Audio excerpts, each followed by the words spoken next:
Здравейте! Като част от екипа на инициативата MaxStudent.EU, насочена към създаване на достъпни и свободни материали за кандидат-студенти от българските общности в чужбина, имам удоволствието да представя водещия лектор по история, професор доктор Александър Николов.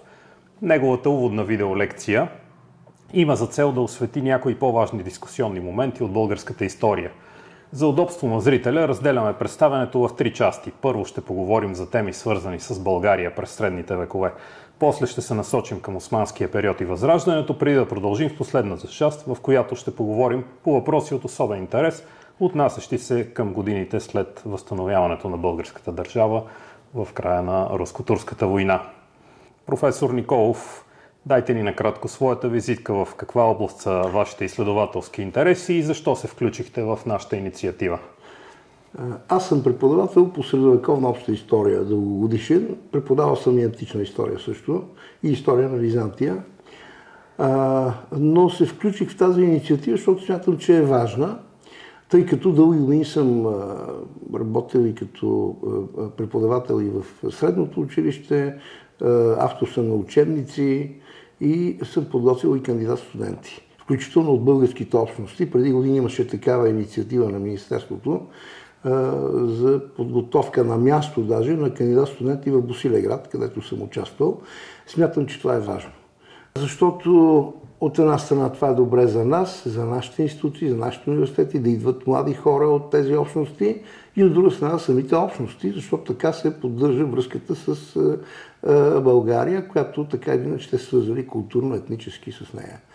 Да започнем с вашата коронна дисциплина, средните векове. На пръв поглед, колкото по-далече една епоха, изглежда, че толкова по-малко страсти буди тя в наши дни.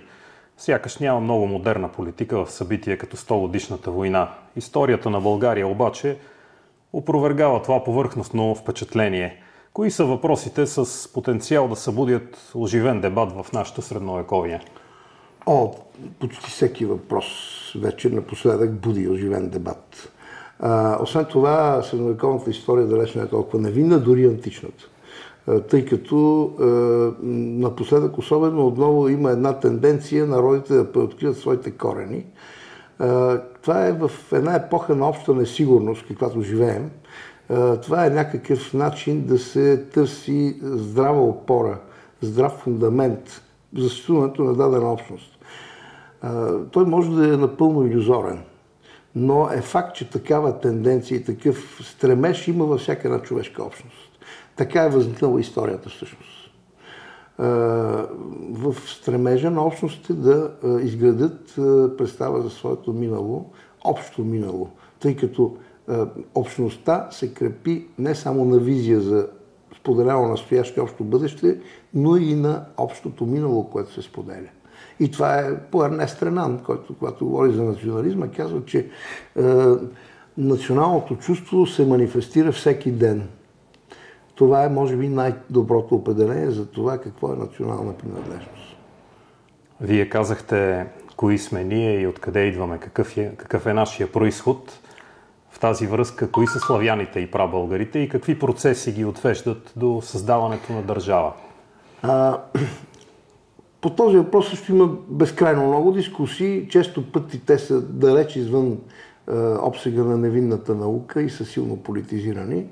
Но така или иначе факт е, установен от науката, от лингвистиката, от археологията, от историята, че славяните са една от големите индоевропейски общности, която се появява на картата на историята на прага на късната античност и ранното средновековие. Това е етнолингвистична общност със сигурност и със сигурност има някаква идея за родство между отделните нейни групи. До каква степен това е манифестирано е друг въпрос, но още в средновековието представители на елитите в славянските страни, особено в същинското и късното средновековие, развиват концепцията за единството на народите, които спадат според тях към илирийската раса. Защо илирийската? Защото един от най-ранните представители на тази тенденция се намират в Далмация, в северо-западната част на Балканите и в територията на Висшия диоцес Илирикум, където са живеели илирите и където в античността, и където са живели малко по-на север и венетите в района на днешна Венеция. Един доста мистичен народ, странен, който някои свързват с итало-келтската група, други смятат, че са отделна индоевропейска общност, но факт е, че техният етноним Венети по-късно се разпространява върху част от славянското население, със сигурност. Като екзоним, даден от съседите, най-вече от германските племена, които наричат и до ден днешен на простонародните немски диалекти думата за славянин е венди. И могат да бъдат дадени много други примери.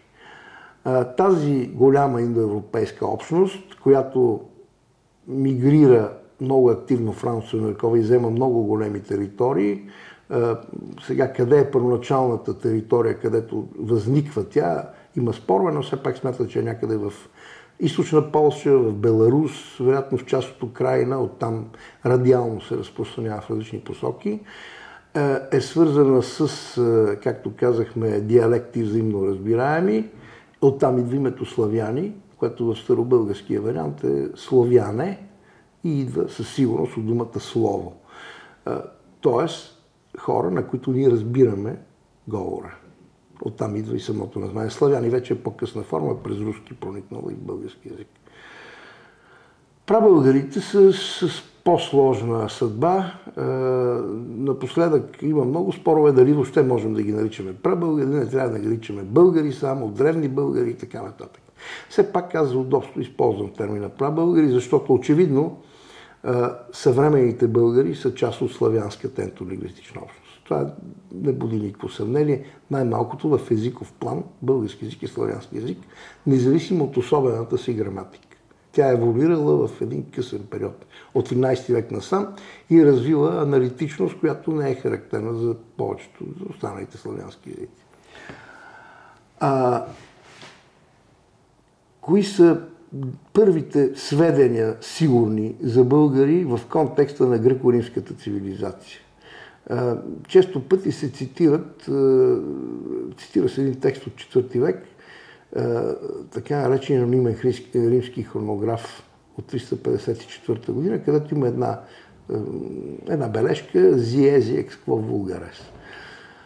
Само че има много спорове около това, доколко тази бележка не е късно добавена към този ръкопис, тъй като този текст е запазен в преписи от 9 век.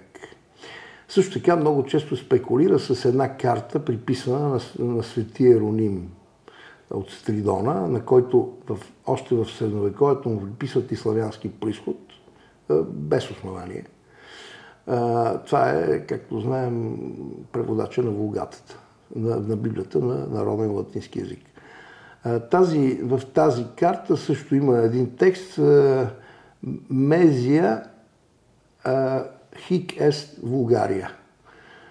Също е възможно на тази карта, обаче това да е късна добавка. Тези неща се дискутират точно от края на 19 век, бързам да кажа. Не е някаква инвенция. Сега, разбира се, в интернет може да прочетете огромно количество материали, най-различни и така нататък. Като много важно изглежда на част от интернет потребителите, се доказва, че българите са автохтонен народ, че те не са мигрирали от никъде. Само, че изворите ни показват нещо друго. Показват, да, има автохтонно население, което е влязло в етногенезиса на българския народ. Това се доказва и по генетичен път, защото генетиката показва, че в състава на съвременните българи има балкано-анатолийска популация, важна и сериозна. От друга страна обаче, очевидно има и славянски инфилтрации, езикът е славянски, както казах, без съмнение. А името българи се среща както в извори от гръко-римската сфера, така и в различни варианти и в различни източни извори, които свързват този народ най-малкото с територии на север от Черно море.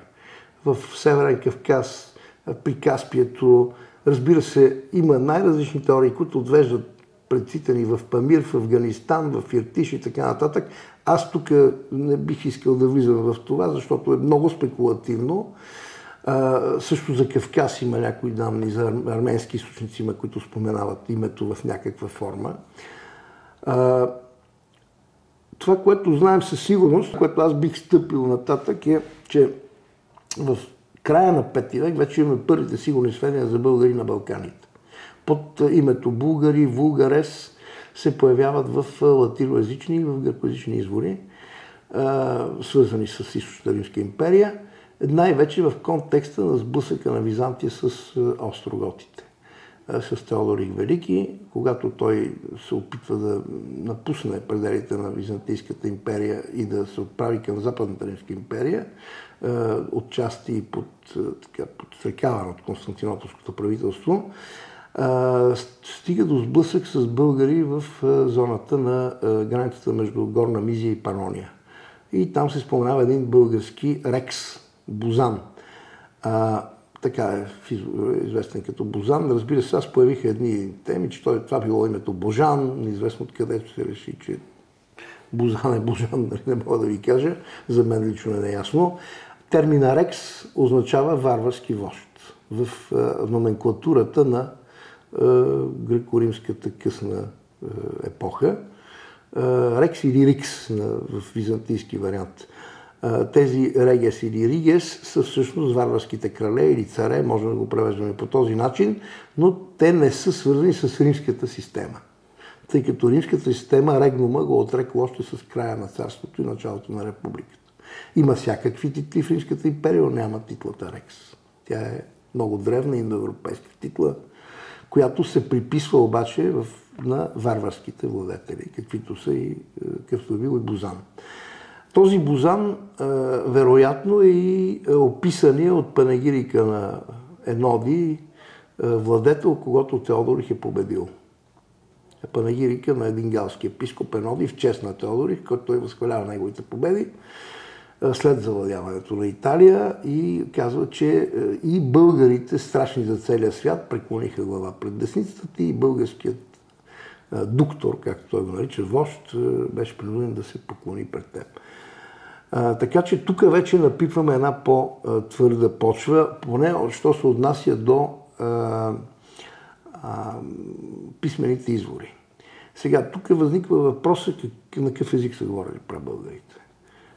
За жалост, аз нямам отговор еднозначен на този въпрос. Защо? Защото от техния език ние нямаме запазен нито един свързан текст.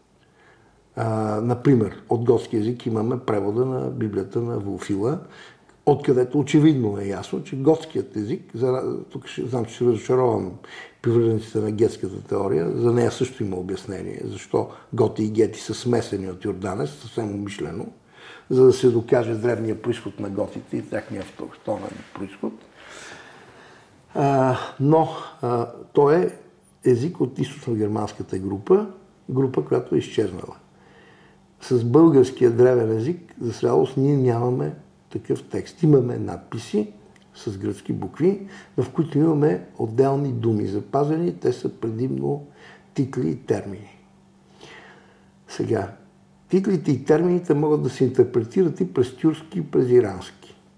Често пъти проблема е, че тюрките и иранците живеят в голяма симбиоза в този период. Даже се говори за така нареченото тюркско-иранско койне в просторите на север от Черно море. Стар индоевропейски, източно-ирански пласт, върху който се заселва тюркско население, което асимилира частично местните жители, но приема голяма част от тяхната култура. Тоест, самите тюрки, древни тюрки, приемат много от иранската култура. Затова в този контекст изглежда се е появила и българската общност на границата между двете епохи. Сега напоследък много популярна е сарматската теория, която свързва древните българи с сарматските племена, с аланите. Това не е съвсем ново, защото за българо-аланска култура се говореше още когато аз бях студент, но за малко по-късен период.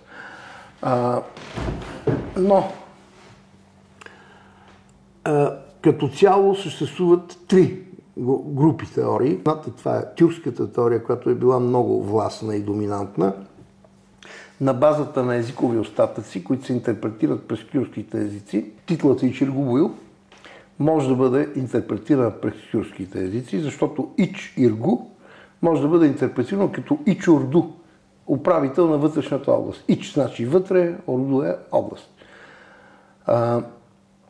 Също Кавхан, самата титла, много спорове около титлата Кан, Хан, Канас Юбиди и така нататък. Сега, проблема какъв е? Първо, ние ги имаме записани само на гръцки език тези титли, а гръцкият език има така способността да изкривява фонетиката, защото в гръцкият език липсват някакви фонеми, които ги има в тюркските и славянските езици. Той има свои закони също така, според които се прибавят някъде окончания, придихания и така нататък. От друга страна, има някои глоси, които могат да бъдат интерпретирани през иранските езици, без съмнение. Но, както казах, това са само титли и имена. По титлите и имената трудно може да възстановим езика, защото не знам какъв е неговия синтаксис, неговия строеж. Ще дам пример. В съвременния български език имаме много думи от чужд произход. Ако вземем военните термини, например, много малко от тях са славянски, макар че езика е славянски. Например, имаме термин армия от латински произход. Полк, колкото и да е странно, е древногерманска дума, която е свързана с фолк. Оттам и пълчища също е древногерманска дума, която е проникнала още в древния период в славянските езици. Лейтенант, ефрейтор, сержант, нали разбирате, ако ги наредим тези термини, майор, и имаме само това запазено от български език, няма как да разберем, че това е славянски език. Сега, сигурно ще има много опоненти на това, което ще кажа, но аз смятам, че за сега на този етап ние не можем да бъдем 100% сигурни и генетиката не може да ни помогне и ще кажа защо. Генетиката е много важна и тя е важна да се изследва, тя изследва популации, но тя не може да определи етническата идентичност на един човек. Вие може да сте от балтийска популация, но да се мислите за хърватин. Балтийска, географски имам предвид, с всичките параметри за населението на Прибалтика. Но да имате хърватска идентичност или гръцка идентичност. Защото, особено в хода на миграциите, става доста голямо смесване. Освен това, ние не знаем българи дали не е събирателен аноним на различни групи, тъй като някъде срещаме такива неща. Ще дам пример с котригурите. Котригурите дали са българско племе или не са. Това е една общност, която в 6 век се появява в изворите, в Прокопий и се стига до там, че котригурите атакуват самия Константинопол. Но един друг автор от африкански произход, римски африкански произход, Виктор от Тунура, се намира тогава в Константинопол. По време на тази атака и говори за атака на българите срещу Константинопол. Оттам вече ние вадим извода, че котригурите може би са част от българската общност. Това ни отвежда и към името Котрак и Котраги, което срещаме от Теофан. И тук можем вече да кажем по някакъв начин, да свържем етнонима котригури с по-голямата българска общност, която може би обединява различни сегменти. Същото важи и за оногури или оногундури. Среща се термина оногури българи в Теофан, но от друга страна оногури съществува и като самостоятелен термин в тюркския свят. И пак не означава, че непременно етноса, който си приписва това има тюркски произход. Веднага ще дам пример с унгарците.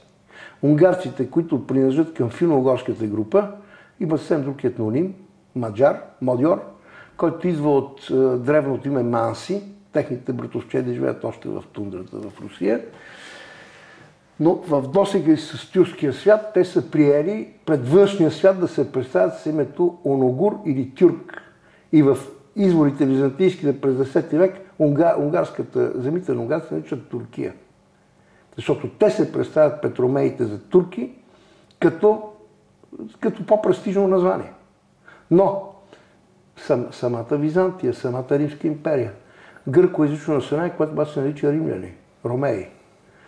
До там е странна тая ситуация за техните съседи, които ги наричат почти без изключение гърци, че един сирийски автор обяснява даже Дионисиус Барсалиби през 12 век, ако не се лъжа, казва, че румите всъщност не са истинските руми. Истинските руми живеят в Италия. А тези са юваните или юнаните, които се представят за руми. т.е. юнийците, гърците. Т.е. още в средновековието има чувствителност за тези неща. Но името Ромей е влязло дълбоко в идентичността на средновековните и съвременните гърци. И даже сега в съвременния гръцки език термина ромеосини означава най-автентичната гръцка идентичност.